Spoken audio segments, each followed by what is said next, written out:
시간 동안 제자들은 엄청난 경험을 했습니다. 예수님과 함께 예루살렘에 입성했을 때 250만이 넘는 이 예루살렘을 찾은 인파들이 호산나 호산나 외치며 자기의 선생님을 그렇게 환영했던 그 일로부터 그들의 마음은 부풀어 오르고 심장은 막 뛰고 격동하기 시작했습니다. 그러나 불과 며칠이 안 되어서 예수를 십자가에 못 박아라 라는 그 말을 할 때에 나서서 힘있게 방어하지 못하고 변명하지 못했던 그들이 초라하게 느껴져 쥐구멍이라도 숨고 싶은 마음들이 있었습니다. 급기야 십자가에 예수님 달려 돌아가실 때 십자가 자리까지 나아가지 못했던 제자들. 예수님께서 부활하셨지만 지난주 말씀처럼 부활 후 첫 번째 날 참 비참한 결과가 성경에 기록되지 않았습니다. 부활절의 질문 세 가지. 죽은 자를 산 자를 죽은 자들 가운데서 찾고 말씀을 기억하지 못함으로 믿지 못하는 그들의 그 현실이 고스란히 담겨져 있습니다. 오늘 주님은 부활하셨고 부활하신 주님을 보기는 봤고 주님과 대화도 나눴지만 여전히 지금 제자들의 상태는 완전한 부활의 신앙으로 견고해지지 못한 상태입니다.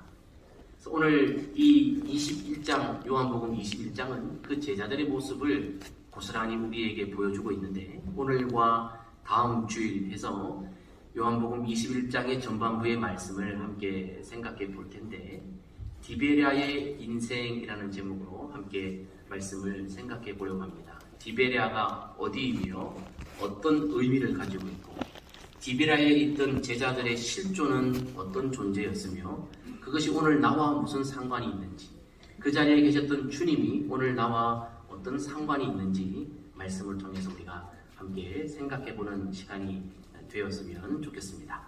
오늘 말씀에 보니까 언제 이 일이 일어났는가? 그 후에 그랬습니다. 그 후에 또 제자들에게 나타나셨으니 이 그 후가 언제냐? 14절 말씀 읽지 않았는데 이것은 예수께서 죽은 자 가운데서 살아나신 후에 세 번째로 제자들에게 나타나신 것이다 라고 친절하게 우리에게 알려주고 있습니다. 아하, 예수님께서 제자들에게 세 번째 나타나셨을 때 이야기구나 라는 것을 알 수 있습니다. 여러분 복음서의 말씀과 사도행전의 말씀을 보면 예수님께서 부활하신 후에 승천하시기까지 약 40일 동안 이 땅에 계시면서 약 11번 정도 제자들과 또 다른 사람들에게 나타내 보이신 일들이 기록되어져 있습니다. 그 일 중에 제자들만 있을 때 나타나신 사건이 오늘 세 번째라는 것입니다. 첫 번째는 안식 후 첫날 저녁이죠. 저녁에 제자들이 무서워서 문을 꼭 닫고 숨어서 두려워 떨고 있을 때 예수님께서 나타나셨습니다. 그때 도마가 없었습니다. 8해가 지난 후에 예수님께서 도마가 있을 때에 다시 도마를 위하여서 또 제자들을 위하여서 그 자리에 나타내 보이셨습니다. 그 2번 나타내 보이셨고 오늘 세 번째입니다. 앞서 2번은 예루살렘에서 예수님께서 나타나 보여주셨고 오늘 본문의 말씀은 어디에서 나타나 보여주셨는가? 1절 말씀에 보니까 디베랴 호수에서 자기를 나타내셨다라고 말하고 있습니다. 디베랴 호수입니다. 디베랴 바다 그러기도 하고 호수 그러지요. 갈릴리 바다 그러기도 하고 갈릴리 호수 그러기도 합니다. 왜 그런가 하면 히브리어 중에 얌이라고 하는 단어가 있는데 이 얌이라고 하는 단어는 히브리 사람들은 이 물이 어느 정도 있는 곳을 다 얌이라고 그랬어요. 바다도 얌이라고 그랬고 호수도 얌이라고 불렀습니다. 물이 귀하기 때문에. 그래서 물이 어느 정도 있는 곳은 다 얌으로 불렀기 때문에 이 얌 김네렛 이것도 역시 바다라 그랬다가 호수라 그랬다가 그러기도 합니다. 자, 이 갈릴리 지역의 이 호수, 이 바다는 성경에 보면 4가지의 호칭으로 불리워지고 있습니다. 구약 시대의 성경에 보면 김네렛이라고 기록되어 있습니다. 얌 김네렛 해서 김네렛 호수, 김네렛 바다 그렇게 불렀습니다. 바벨론 포로 이후에는 성경에 보니까 게네사렛이라고 그렇게 불렀습니다. 그리고 우리에게 잘 알려진 갈릴리라고 불렸고요. 또 디베랴라고도 불렸습니다. 지도에 보시면 저 이스라엘 북쪽 지역에 있는 저기 작은 그 갈릴리 호수 확대해 보면 하프 모양의 모습으로 저렇게 되어져 있습니다. 이 디베라가 어떤 의미인가? 오늘 이 요한이 디베라라고 호칭을 합니다. 요한복음을 보니까 이 갈릴리 호수를 요한이 16번은 갈릴리라고 호칭했고 3번은 디베랴라고 호칭했습니다. 그냥 뭐 그때그때 생각나는 이름을 망발한 것이 아닐 것이라 생각됩니다. 모든 성경은 하나님의 감동으로 된 것이고 요한의 이 기록 역시 성령님께서 의도와 목적을 가지고 호칭 하나까지도 분명히 목적이 있을 것이다 생각이 됩니다. 이 디베랴는 어떤 곳인가? 지도에 보시면은 갈릴리 호수 서쪽 편에 있는 도시 티베랴의 이름을 따 티베랴 호수라고 말합니다. 이 티베랴 호수는 AD 25년에 헤롯 안티파스가 이 티베랴 도시를 재건합니다. 재정비를 하고 아름답게 만들어서 이 도시를 누구에게 바치는가 하면 로마의 2대 황제인 티베리우스에게 이 도시를 봉헌합니다. 오늘 우리가 여기에 살 수 있는 것은 이 이스라엘 갈릴리 지역에 살 수 있는 것은 다 로마 황제 티베리우스의 은덕입니다. 당신이 여기에서 지금 통치하고 있고 우리는 그 은혜를 입고 삽니다 라고 하면서 그 도시의 이름 자체를 티베리우스의 이름을 따서 티베라라고 붙이고 그 도시 자체를 아예 황제에게 올려드렸습니다. 그래서 이 디베라는 무엇을 의미하느냐? 바로 세상의 영향력, 황제가 다스리는 곳, 그러한 의미가 있다고 생각이 됩니다.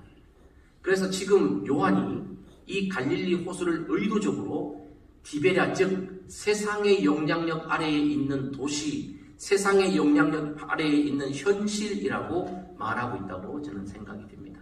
이 디베랴라고 하는 도시와 비슷한 도시가 성경 속에 유명한 도시가 한 곳 더 있지요. 어디입니까? 가이사랴 빌립보입니다. 가이사랴 빌립보는 갈릴리에서 약 40km 정도 북쪽으로 올라가 있는 도시인데요. 옛날의 지명은 판이라는 지명입니다. 판이라고 하는 이름은 신의 이름입니다. 신입니다. 신. 그 신의 우물과 샘이 있던 곳이 판이라는 도시입니다. 옛날에는 샘이 있는 곳이 아주 중요한 도시가 되는 거죠. 판신을 섬기는 신전이 또한 거기에 있었습니다. 그런데 이 판이라고 하는 도시를 이 로마의 첫 번째 황제인 아우구스투스가 BC 20년에 헤롯 대왕, 여러분 헤롯 대왕 아시죠? 헤롯 대왕에게 선물로 화살을 합니다. 그리고 헤롯 대왕이 죽고 나서 헤롯 빌립, 그의 아들이 이 땅을 다스리게 되는데 그가 이 판 지역을 다시 재정비를 합니다. 다시 도시 재생 사업을 하고 도시를 다시 아름답게 만들어서 그 자신의 통치, 헤롯 빌립이 통치하는 수도로 그 도시를 삼습니다. 그 도시를 삼으면서 이름을 개명합니다. 바로 이 땅이 누구 땅이냐? 가이사, 황제의 땅입니다. 그리고 가이사가 세운 빌립의 땅입니다. 그래서 가이사랴 빌립보라고 황제와 빌립보가 다스리는 땅이라고 그렇게 명명하며 그 지역을 가이사랴 빌립보로 하며 역시 황제에게 땅을 바쳐버립니다. 여러분, 이 땅에서 예수님이 뭘 하셨는지 성경은 아주 흥미로운 기사를 우리에게 알려주고 있는데요. 마태복음 16장 16절에서 예수님께서 제자들을 데리시고 40km를 갈릴리에서 올라가서 일부러 거기에서 물으십니다. 얘들아, 사람들이 나를 누구라고 하느냐?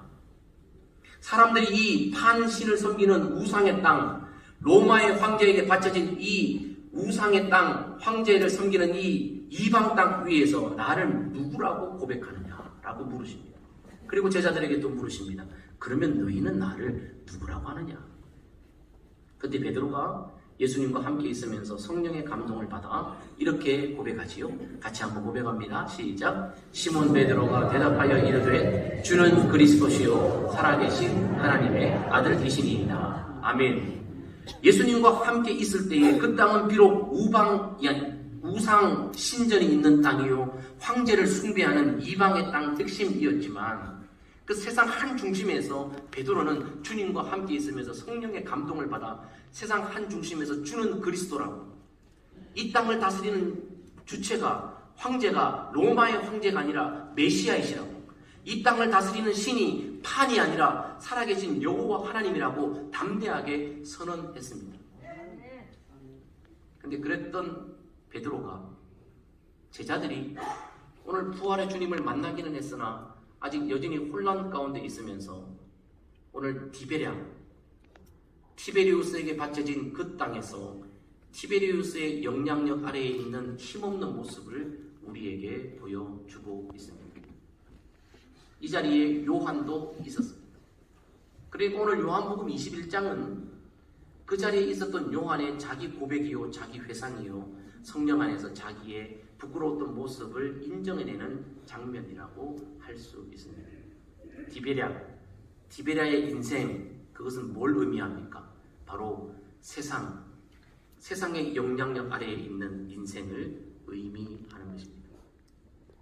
이 디베랴의 인생은 그럼 어떤 모습으로 오늘 우리에게 보여주고 있습니까? 요한은 그 당시 부활 이후에 몇 주가 지나지 않았을 때, 그들이 예루살렘에서 갈릴리로 올라갔을 때 그들의 현 모습을 솔직하게 고백하면서 그 당시 디베랴의 인생의 우리의 모습은 참된 진리, 즉 예수님이 없는 상태의 공허한 인생이었습니다 라고 오늘 고백하고 있습니다. 디베랴의 인생은 공허한 인생입니다. 오늘 이 말씀을 제가 살펴보니까 두 가지로 정리할 수 있겠습니다.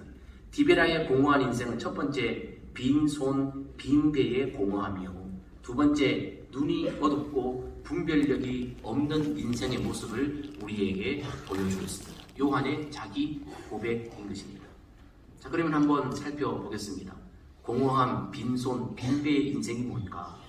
5절 말씀 같이 읽습니다. 시작. 예수께서 이르시되 얘들아 너희에게 고기가 있느냐? 대답하되 없나이다. 얘들아 그랬습니다. 얘들아. 보통 헬라 문화에서 아이들, 자녀들, 그 다음에 청년들이나 이 자손들을 말할 때 테크논이라고 말합니다. 테크논이라는 말을 즐겼습니다. 근데 오늘 본문 말씀에서 예수님은 파이디아라고 하는 말씀을 쓰십니다. 파이디아라고 하는 이 말은 파이디온의 원형인데요. 이 파이디온이라고 하는 이 말은 7세 이하의 아이들을 가리킬 때, 완전히 성숙하지 못한 7세 이하의 아이들을 가리킬 때 파이디온이라고 말했습니다. 오늘 예수님이 다 큰 장정들이죠. 여러분, 바다에서 뼈가 굵은 이 장정들을 향해 아가야 부르십니다. 아이야 부르십니다. 이 말은 업신여기시는 게 아닙니다. 야, 니네 수준이 좀 보기 좋다라고 멸시하시는 것이 아닙니다. 이 땅에 부모들이 가장 사랑스러운 아이들을 부를 때 파이디온이라고 불렀던 그 아버지의 마음, 그 아이들을 사랑하는 마음을 담아 아이들아 라고 부르고 계십니다. 그러면서 고기가 있느냐 물으세요. 여러분, 바다에서 고기는 어떤 고기를 말할까요? 소고기입니까? 돼지고기입니까? 생선입니다. 보통 생선이라고 말할 때 헬라 문화에서 옵손, 옵사리온이라는 단어를 많이 씁니다. 근데 오늘 예수님께서 옵손, 옵사리온이라는 단어를 쓰지 않고 프로스파기온이라고 하는 단어를 썼습니다. 프로스파기온이라고 하는 단어가 무슨 뜻인지 보니까 생선을 가리키기보다는 통칭해서 먹을 것을 말하는 거예요. 먹을 것. 다시 말하면 예수님께서 얘들아 너희에게 먹을 것이 무엇이라도 있느냐라고 물으신 거예요. 자, 무슨 말인가 봅시다. 여러분, 바다에서 오징어 잡이하러 가면 오징어만 잡습니까? 올라올 때 오징어만 올라옵니까? 꽃게배는 가면 꽃게만 올라옵니까? 여러분, 여기도 바다에 가보면 여러분 생선을 잡으려고 갔지만 수산물, 해산물들도 올라올 수 있죠. 해초 올라올 수 있죠. 여러분, 이들이 밤새 그물을 내렸습니다. 뭘 잡으려고? 주 목적은 맛있는 생선을 잡으려고. 그런데 생선은커녕 그 그물에 딸려 올라오는 해초, 해삼, 우럭, 여러분, 이 먼 게 고동 하나, 이거 하나 못 올리는 거예요. 고기가 있느냐? 즉 먹을 것이 하나라도 있느냐? 아니요, 아무것도 없습니다. 진짜 빈손, 빈 그물임을 오늘 요한은 이 단어를 사용해서 그때 당시의 현실을 고스란히 우리에게 알려주고 있습니다. 참된 진리와 떨어진, 예수님과 떨어진 디베랴의 인생은 공허하기 거지없었습니다. 생선은커녕 밤새 그물을 던졌지만 작은 해산물 하나, 해초 하나 건져내서 흙이 진 그 배에 끼니 하나 달랠 만한, 입안에 넣을 만한 그 어떤 것도 없는 그 현실이 디베라의 인생의 현실 실존이었습니다. 그날 밤에 아무것도 잡지 못했습니다. 고기가 있느냐 물으실 때 그들이 솔직하게 대답합니다. 없나이다. 없나이다. 없나이다, 이 말을 우리 좀 주목해 봐야 합니다. 저나 여러분들이나 우리 현대인들은 너무 풍요 속에 살고 있어서 우리의 결핍을 잘 모릅니다. 눈에 보이는 것들에 다 함몰되어 있어서 중심에 얼마나 공허한지를 스스로가 잘 몰라요. 집 있지요, 차 있지요, 냉장고 있지요, 세탁기 있지요, 냉장고 문 열면 먹을 것 있지요, 통장도 있지요, 주식도 있지요, 잔고도 있지요, 보란듯이 자식들도 있지요, 도와줄 이웃들도 있지요. 그러니까 그 속에서 사람들이 자기 안에 있는 이 빈 마음을, 공허함을 전혀 모르는 거예요. 특히 한국 사람, 저나 여러분들은 더 합니다. 우리 한국은 체면 문화라는 게 있잖아요. 그래서 없어도 있는 척, 못 먹어도 못 먹은 척, 가지지 않았어도 가진 척, 몰라도 아는 척, 너무 우리는 익숙해 있어요. 그래서 그 자기 주문에 자기가 빠지고 자기 기만에 빠져서 없음에도 불구하고, 결핍에도 불구하고, 약함에도 불구하고 강하다고 느끼고 있습니다. 인생이 얼마나 어리석은지 몰라요. 지금 제가 얼마나 고생하고 있습니까? 허구대 멀쩡한 것 같아가지고 그냥 뭐 장로님들이 부설하자 그래가지고 내가 옛날 생각하고 가가지고. 그런데 여러분, 뭐 다리도 움직이고 뼈도 멀쩡한데 여러분, 내 아킬레스건은 벌써 염증이 들어가지고 흐물흐물 그냥 한 번 뛰자마자 뚝 끊어져 버립니다. 안 보이니까 모르는 거예요. 결핍을 모르는 거예요. 건강한 줄 알았어요. 내 나이 아직 60도 안 됐는데 난 건강할 줄 알았지. 옛날에 나이고 기었으니까 난 잘할 줄 알았지. 아니요. 들어가자마자 폭.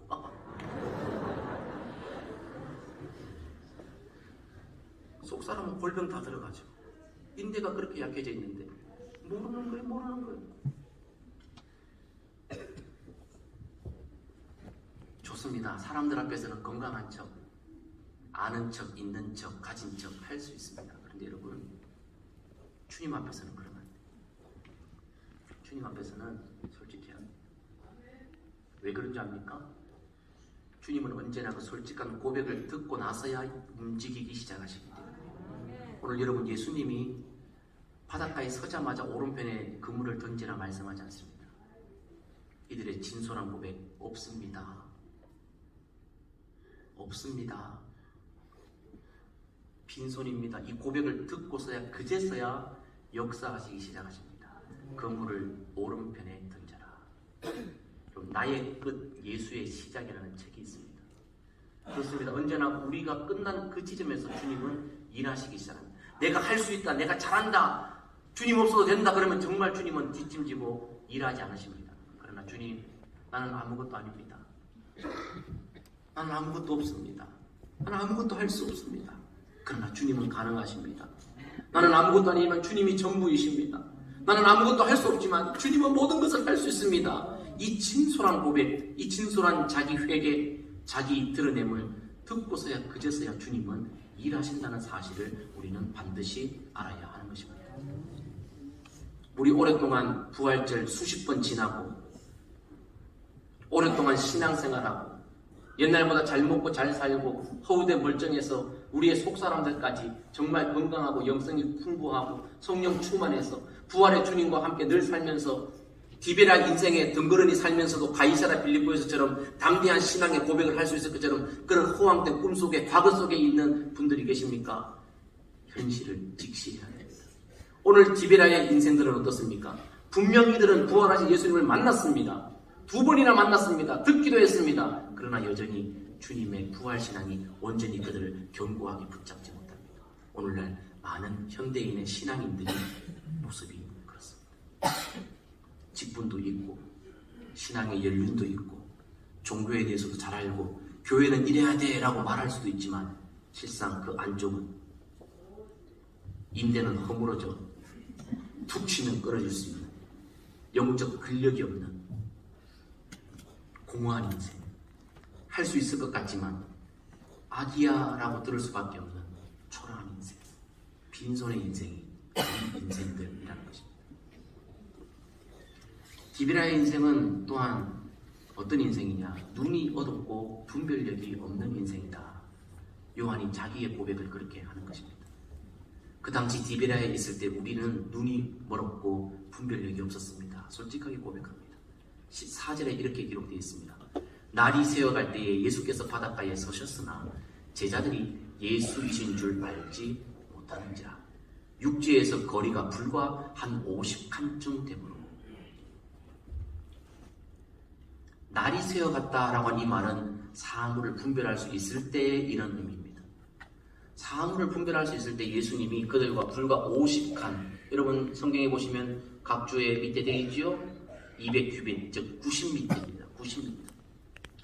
90m 거리에 3년 동안 동고동락했던 예수님이 서 계셨는데 날이 새어 볼 수 있음에도 그들은 눈이 어두워 보지 못했습니다. 3년 동안 동고동락하면서 예수님과 함께 먹고 자면서 예수님의 옆모습, 예수님의 앞모습, 예수님의 뒷모습, 예수님이 앉으셨던 모습, 예수님이 누우셨던 모습, 예수님이 서셨던 모습 다 보면서 여러분 예수님을 그토록 3년 동안 매일 가장 가까이서 봤던 그들이 90m도 안 되는 거리에 예수님을 몰라보는 거예요. 왜 그렇습니까? 디베랴, 세상의 영향력 아래에 있는 자들의 눈이 그렇게 멀어지는 거예요. 뿐만 아닙니다. 그들이 지금 153마리의 고기를 잡았습니다. 와, 이게 웬일입니까? 밤새 여러분 그물을 내렸는데 한 마리 못 잡았어요. 그런데 어떤 양반이 배 오른편에 그물을 던져라 그러니까 던졌어요. 그것도 올렸는데 153마리를 잡았어요. 눈이 휘둥그러지는 거죠. 그러니까 뭐만 봐요? 물고기만 보는 거예요. 분별력이 있는 자들이라면 도대체 밤새 없던 이 물고기가 배 오른편에 있다는 것을 가르쳐준 저희는 누군가라고 그를 보는 것이 분별력 있는 사람일진데 분별력이 떨어지니까 아이처럼 바로 눈앞에 있는 것만 보는 거예요. 애들 보세요. 선물 사주면 장난감 사주면요. 장난감 사주신 할아버지, 할머니, 고모, 이모, 삼촌은 온데간데 없어요. 장난감만 보는 거예요. 장난감이 최고인 거예요. 장난감이 할머니, 할아버지보다 훨씬 나아요. 그죠? 그러니까 애예요. 아이야, 바이디온. 오늘 제자들이요. 겉모습은 장성한 자들이고 뭔가 다 할 수 있을 것 같지만 아이예요. 분별력이 아이예요. 고기 잡으니까 고기만 보는 거예요. 우와, 이거 153마리. 와, 이러면서 여러분 이것만 보고 주님 볼 생각을 하지 않습니다. 주님 봐도 보이지 않습니다. 들려도 들리지 않습니다. 누구 모습입니까? 우리 모습입니다. 돈만 보는 거예요.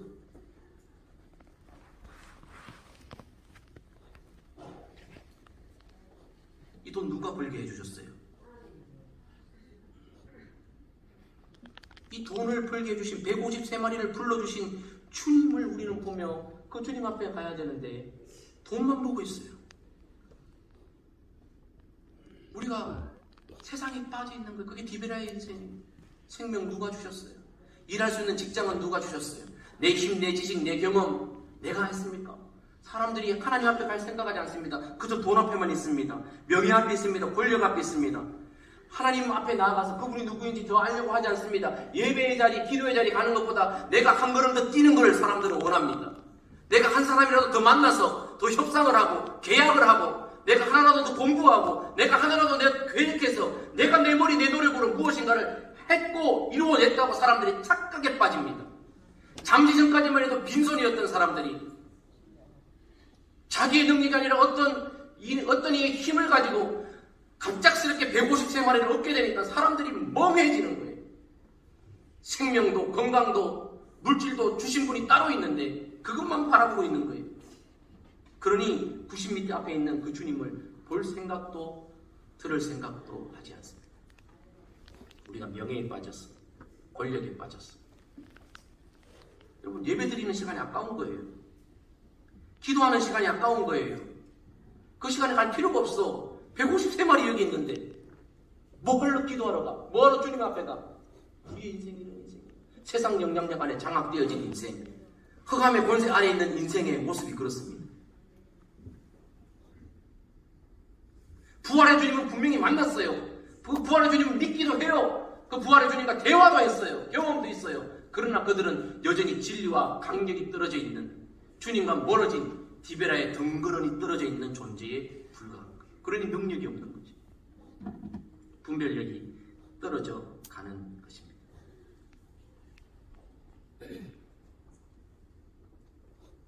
그러니까 뭘 봐야 될지, 뭘 들어야 될지 분별하지 못하고 그저 눈앞에 있는 그 팔짝팔짝 뛰는 153마리, 그 돈 냄새, 명예 냄새, 권력 냄새, 사람들과의 즐거움, 내 유익, 내 쾌락,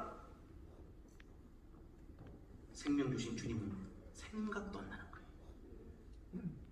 힘 주시고 능력 주신 주님은 보이지도 않는 거예요. 그저 물고기만 보이는 거예요. 그게 디베라의 인생. 저와 여러분들 지난 한 주 뭐 보고 사셨고 무엇 듣고 사셨습니까?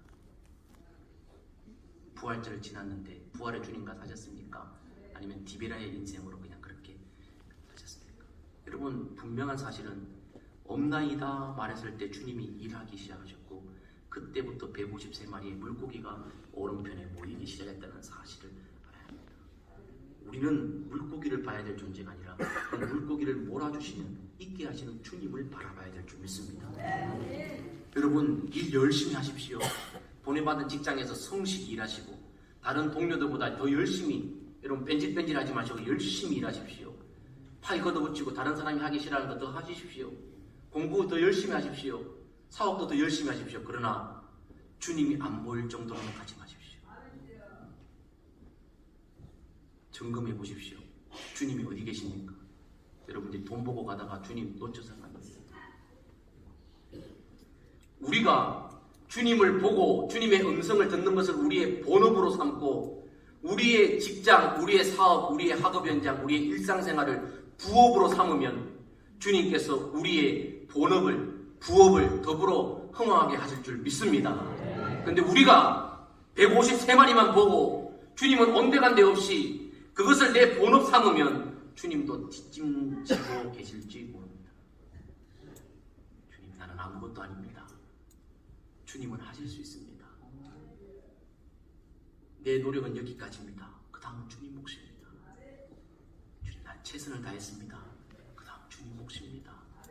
인정하는 자세가 우리에게 있어야 한다는 것입니다. 그것이 눈이 먼 자, 분별력이 없는 자가 아니라 주님을 보면서 분별력 있게 살아가는 인생이 되는 것입니다.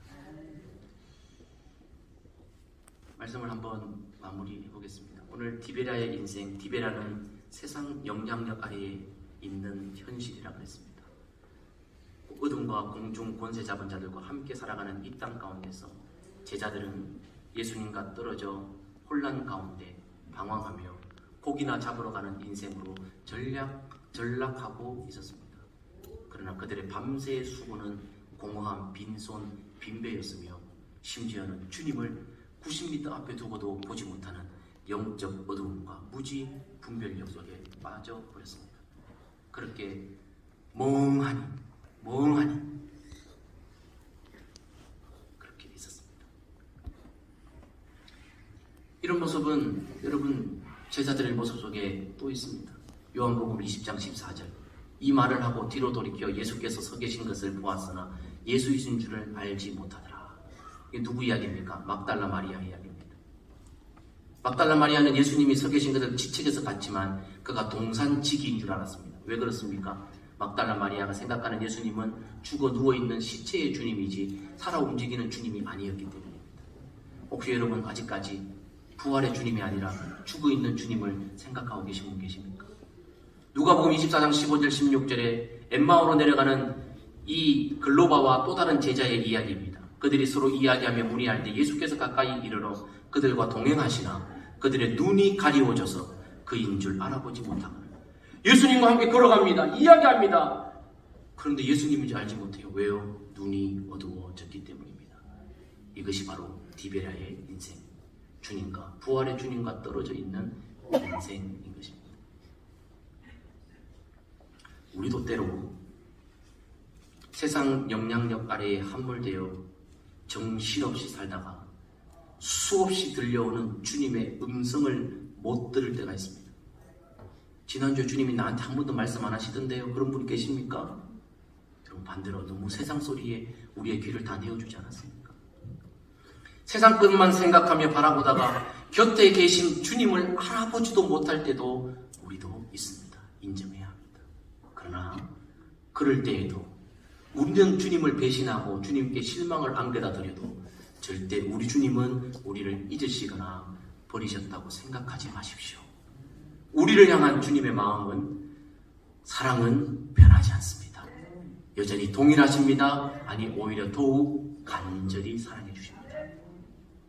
오늘 디베라에 던져진 제자들처럼 어찌할 바를 몰라 빈손 빈배 공허하게 분별력 없이 살아가는 제자들에게 보이시고 말씀하셨던 것처럼 오늘 저와 여러분 우리의 삶의 자리에도 주님이 찾아오시는 줄 믿습니다. 그리고 말씀하시는 줄 믿습니다.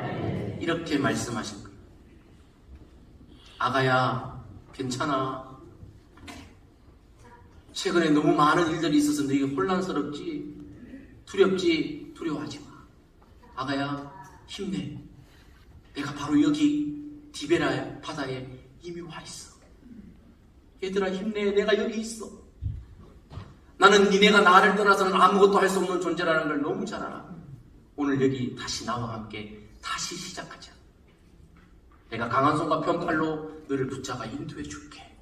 내가 앞서가면서 너의 길을 인도해 줄게. 이제는 나를 보고 내 음성 듣고 따라오리라. 주님이 이렇게 말씀하시는 것입니다.